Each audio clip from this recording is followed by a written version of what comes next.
Hi hello അസ്സാം വലൈക്കും. ഫാലുമി by റിസുവിൻ്റെ പുതിയൊരു വീഡിയോയിലേക്ക് എല്ലാവർക്കും സ്വാഗതം. അപ്പോൾ എന്തൊക്കെയുണ്ട് എല്ലാവർക്കും വിശേഷം? സുഖമല്ലേ?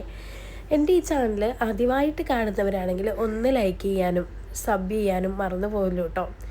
അങ്ങനെ ഒന്നിൽ നിന്ന് തുടങ്ങി നമ്മുടെ ഫാമിലി ഇപ്പം 400 സബ്സ്ക്രൈബേഴ്സ് കഴിഞ്ഞിരിക്കുകയാണ് കേട്ടോ.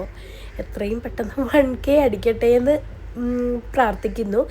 നിങ്ങളുടെയൊക്കെ സപ്പോർട്ട് കൊണ്ടാണ് നമുക്ക് 400 ഫാമിലിയെങ്കിലും എത്താൻ സാധിച്ചത് കേട്ടോ.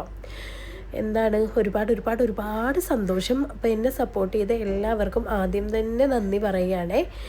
അപ്പോൾ ഇന്ന് എൻ്റെ ഒരു കുഞ്ഞു വ്ളോഗ് അങ്ങ് കണ്ടാലോ. ഇത് കുറേ ദിവസം മുന്നേ എടുത്തു വെച്ചൊരു വ്ളോഗാണ് കേട്ടോ. കറക്റ്റ് ഡേറ്റ് പറഞ്ഞാൽ ഞങ്ങൾക്കൊരു കല്യാണം ഉണ്ടായിരുന്നു ഡിസംബർ 7-ന്. അപ്പോൾ വീട്ടിൽ നിന്ന് തിരിച്ചു വന്നിട്ട്, അതായത് 8-ാം തീയതി തിങ്കളാഴ്ച എടുത്ത ഒരു ചെറിയൊരു വ്ളോഗാണ്.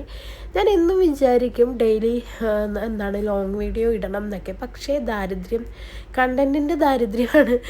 എൻ്റെ ഷോർട്സിൽ തന്നെ നിങ്ങൾ മടുത്ത് കാണും. എൻ്റെ ഹാളും എൻ്റെ അടുക്കളയും എൻ്റെ ഈ റൂമും കണ്ട് അപ്പോൾ വീണ്ടും ലോങ് വീഡിയോ ഇട്ട് വെറുപ്പിക്കേണ്ടെന്ന് കരുതി കേട്ടോ. അതുകൊണ്ടാണ് ഇപ്പം ഇത്രയും ഗ്യാപ്പിട്ട് നമ്മൾ ഇപ്പോൾ ഒരു ലോങ് വീഡിയോ ചെയ്യുന്നത്. എന്തായാലും ഇന്ന് ഞാൻ അടുക്കിപ്പെറുക്കും ഒതുക്കും ഒക്കെയാണ്. അപ്പോൾ നിങ്ങളെയും കൂടെ അതൊന്ന് കാണിച്ചു തരാമെന്ന് വിചാരിച്ചു. അപ്പോൾ ഞാൻ വെള്ളിയാഴ്ച ആയപ്പോൾ എൻ്റെ വീട്ടിലേക്കൊന്ന് പോയിട്ടുണ്ടായിരുന്നു കേട്ടോ, നമ്മുടെ അർബാ ക്ലോത്തിങ്ങിൻ്റെ പർച്ചേസിങ്ങിന് വേണ്ടി. അപ്പോൾ രാവിലെ പോയി വൈകുന്നേരം വരണം എന്നുള്ള ഉദ്ദേശത്തിലൊക്കെയാണ് പോയത്. പക്ഷേ ആങ്ങളെയായിരുന്നു കൊണ്ടുപോകാമെന്ന് പറഞ്ഞിരുന്നു കേട്ടോ. ഞങ്ങൾ അവിടെ പോയപ്പോഴത്തേക്കും ഒരു ഉച്ച കഴിഞ്ഞ സമയത്താണ് നമ്മൾ പർച്ചേസിങ്ങിനായിട്ട് പോകുന്നത്. അപ്പോൾ എന്തായാലും ഞാൻ ഓർത്തു രാവിലെ പോയിട്ടുണ്ടെങ്കിൽ നമുക്കൊരു വൈകുന്നേരമൊക്കെ ആകുമ്പോഴത്തേക്കും പർച്ചേസിങ് കഴിഞ്ഞ് വന്നിട്ട് നേരെ കാഞ്ഞിരപ്പള്ളിയിലേക്ക് വരാമെന്ന്. അതുകൊണ്ട് അതായത് വേറെ ഡ്രസ്സൊന്നും എടുത്തിട്ടുണ്ടായിരുന്നില്ല. നമ്മൾ വീട്ടിൽ നിൽക്കാൻ ഒരു ഉദ്ദേശവും ഇല്ലായിരുന്നല്ലോ. പിന്നെ മക്കളെ രണ്ടുപേരെയും സ്കൂളിൽ വിട്ടിട്ടാണ് ഞാനും മോളും കൂടെ പോയത്. എന്തായാലും തിരിച്ചു വരണം എന്നുള്ള പ്രതീക്ഷയിൽ അങ്ങ് പോയി. പക്ഷേ എത്തിയപ്പോഴത്തേക്കും നമ്മൾ ഉച്ച കഴിഞ്ഞാണ് ഇറങ്ങിയത് പർച്ചേസിങ്ങിന്. പിന്നെ എറണാകുളത്താണ് പോയത്. ഭയങ്കര തിരക്കും ഒക്കെയല്ലേ അവിടെ. എത്തിയപ്പോൾ തന്നെ 10 മണി രാത്രിയായിട്ടോ. പിന്നെ കാഞ്ഞിരപ്പള്ളിയിലേക്ക് പോകാൻ നിന്നില്ല. സ്കൂൾ വിട്ട് കഴിഞ്ഞ് മക്കളെ ഹസ്ബൻഡ് നേരെ കടയിലേക്ക് കൊണ്ടുപോയിട്ടുണ്ടായിരുന്നു കേട്ടോ. പിന്നെ എന്നോട് പറഞ്ഞു, എന്നാൽ തിരിച്ചിങ്ങ് വരണ്ട, ഞങ്ങൾ 3 പേരും കൂടെ അങ്ങോട്ടേക്ക് വന്നോളാമെന്ന്. അങ്ങനെ അവർ രാത്രി വരുവാണ് കേട്ടോ ഉണ്ടായത്. പിന്നെ ഞാൻ ഈ അലമാരിയിൽ നിന്ന് എനിക്കൊരു കല്യാണം കൂടെ ഉണ്ടായിരുന്നു എന്ന് പറഞ്ഞല്ലോ ഞായറാഴ്ചത്തേക്ക്. അപ്പോൾ അതിനുള്ള ഡ്രസ്സുകളും എല്ലാം എടുത്തിട്ട് പോരേന്ന് പറഞ്ഞു. ആ പറഞ്ഞത് എനിക്ക് വലിയൊരു മണ്ടത്തരമായോ എന്നൊരു സംശയം കേട്ടോ. അതുപോലെ അലമാരിയൊക്കെ അപ്പനും മക്കളും തപ്പിയെടുത്ത് വലിച്ചിട്ടിട്ടുണ്ടായിരുന്നു. ഇതെൻ്റെ കല്യാണ സാരിയാണേ.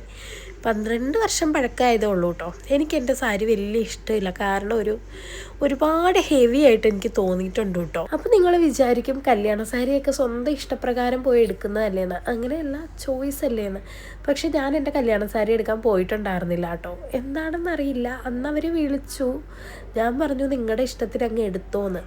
നമ്മൾ അങ്ങനെ ആ ഒരു സമയത്ത്, അതായത് 2013-ലാണ് എൻ്റെ കല്യാണം കഴിയുന്നത്. ആ ഒരു സമയത്ത് ഇങ്ങനത്തെ ഒരു വലിയ ട്രെൻഡും കാര്യങ്ങളും, അതായത് പോയി എടുക്കലും ചെറുക്കൻ്റെ കൂടത്ത് പോകലും ചിലയിടത്തൊക്കെ ഉണ്ട്. പക്ഷേ അന്ന് ഞാൻ പോയില്ല കേട്ടോ. അതാണ് സത്യം. എങ്കിലും നമ്മുടെ വിവാഹ സാരിയല്ലേ, അതുകൊണ്ട് ഇങ്ങനെ സൂക്ഷിച്ച് വെച്ചിട്ടുണ്ട്. അങ്ങനെ ഇഷ്ടമല്ല എന്നല്ല കേട്ടോ. എങ്കിലും എനിക്ക് തോന്നി ഇച്ചിരി കൂടെ ഒരു ബെറ്റർ എടുക്കാമായിരുന്നു എന്ന് തോന്നിയിട്ടുണ്ട്, അത്രയേ ഉള്ളൂ. അപ്പോൾ ഇതാ അങ്ങനെ പറഞ്ഞു വന്ന് എൻ്റെ ജോലിയൊക്കെ ഞാൻ ഒരുവിധം ഒതുക്കിക്കൊണ്ടിരിക്കുകയാണ് കേട്ടോ.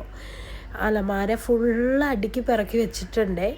പിന്നെ ഇതാ അടുത്ത തൂത്തുവാരിയൊക്കെ തുടയ്ക്കാൻ പോവാണ്. പിന്നെ ചോറും കറിയും അതിൻ്റെ ഇടയ്ക്കൊക്കെ വെച്ചിട്ടുണ്ട് കേട്ടോ.